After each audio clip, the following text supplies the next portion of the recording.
Hey, what is going on, guys? This is Jason with Jadren Aquatics. Thanks for hanging out with me in the fish room. So today we are going to talk about fry and eggs because I am absolutely getting overloaded with so many different types of fish that I'm currently breeding. As you guys know, probably from previous videos, I'm working on the Breeders Award program. I've had people ask me, how many points do you have, Jason?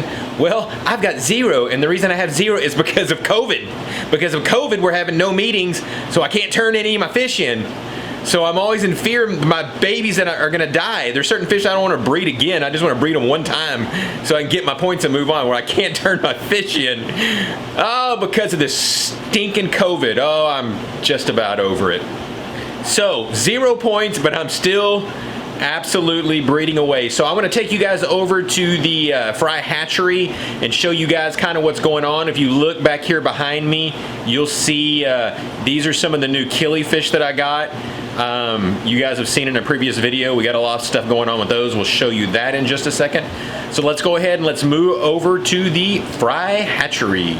You guys are free this Sunday. The Texas Cichlid Association is having a swap meet at the hotel in Irving. I'll post the information down below, and here's the actual picture of the flyer.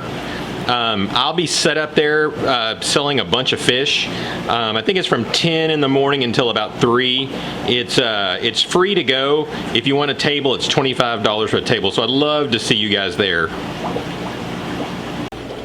All right, so here we are at the Fry Hatchery. You'll see this thing is absolutely full. I can scoot a few of the trays over, but I've got something in every single tray right now. And before I only had 1 of these 20-gallon longs, and now I've got 2 of these 20-gallon longs. And I think I might have to go to 3. I can't make up my mind. I'm watching a lot of videos on, because I'm dealing with so many killifish, on the way people handle killifish. So I don't know if I want to use this for my killifish or not. But calling this thing a fry hatchery is kind of a, not really what it is. This is really fry grow out.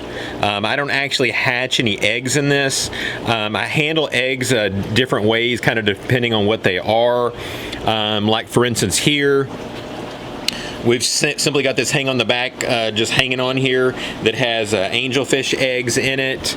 Up here we've got one that's got Rhode River rainbow eggs. Over here we got Kamaka rainbow eggs, and you'll see up at the top, you can see a bunch of babies that I need to get moved down into the fry grow out. We need to start calling it the fry grow out instead of the fry hatchery. And then if you look down at the bottom, you'll notice those eggs, see how they're starting to get black? That's where you're starting to be able to see the eyeballs. So usually when they get like that, they're only a day or so from actually hatching.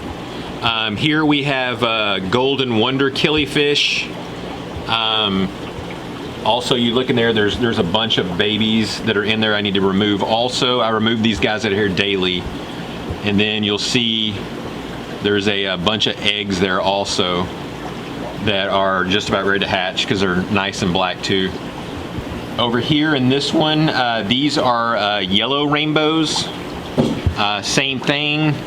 There are a couple of small fry up at the top with some eggs down at the bottom. And then we'll come back to the fry grow out in just a second, but I want to show you guys this.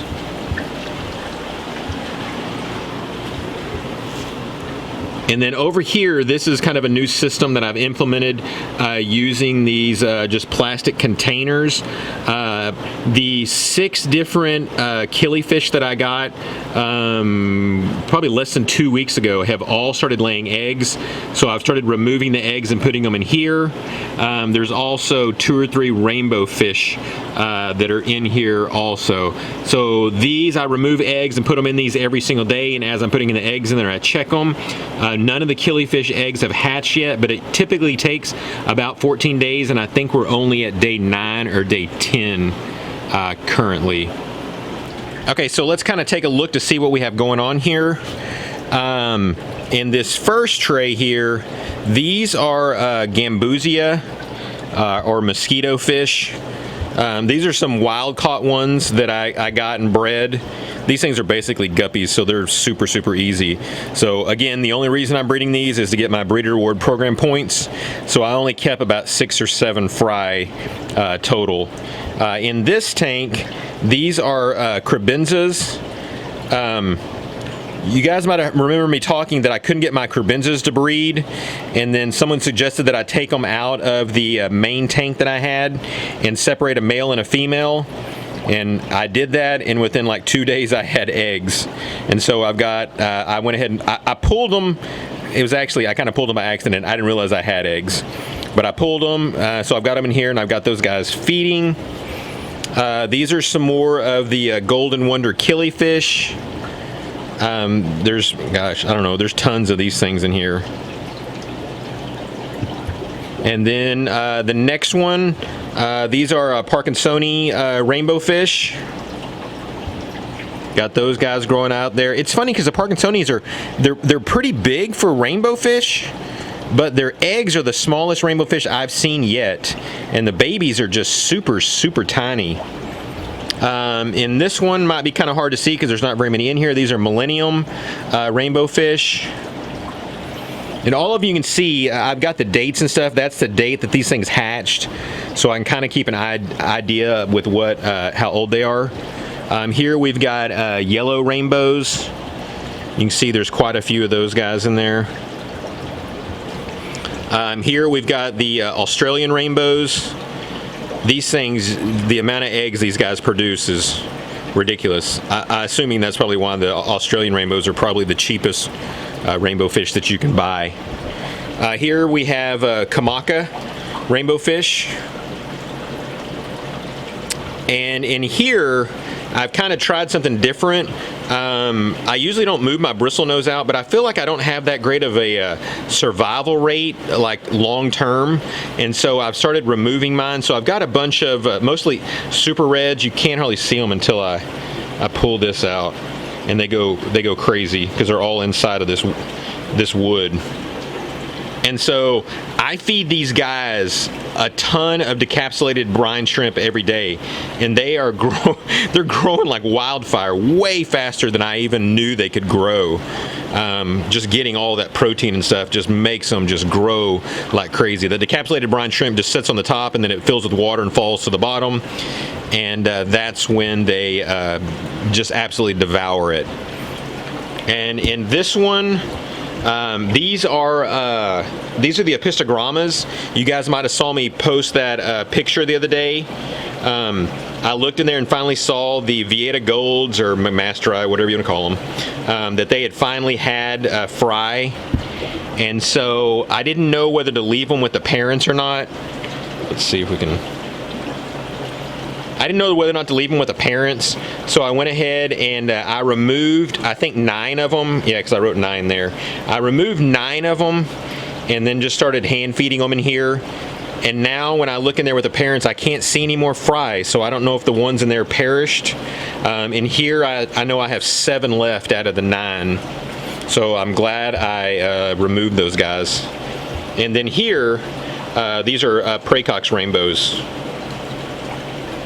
Something else I've kind of tried to do, and I'm just not 100% sure. I've taken some of these bristlenose, and I've moved them into some of these, like put 1 in each one of these. I've had snails in there, I've put shrimp in there. I'm always trying to find something to help keep the container clean, because always what happens is you have this slime that builds up all around the edges and the bottom. But when you have these bristlenose in there, they absolutely devour that stuff. And sometimes I'll have bristlenose in there, and then I feel like babies disappear. But then in some of the other ones, I have a bunch of little tiny babies, kind of like these Prachakox, and you can see there's 2 or 3 bristlenose that are in there. So I don't know. If you guys had any experience on whether or not baby bristlenose will predate on fish, on baby fish, I just don't think they do. I think they just happen to be dying on me, and then they quickly take care of the carcass. But either way, I don't know. Everything in this fish room is forever changing. I'm always doing something different. All right, so you guys can see we are just breeding away, and none of these except for the golden wonders of the killifish. So I'm about to have a bunch of killifish that I've got to decide what to do on those also. So you guys got any questions or comments, be sure and leave them down below. So thanks again, guys, and God bless.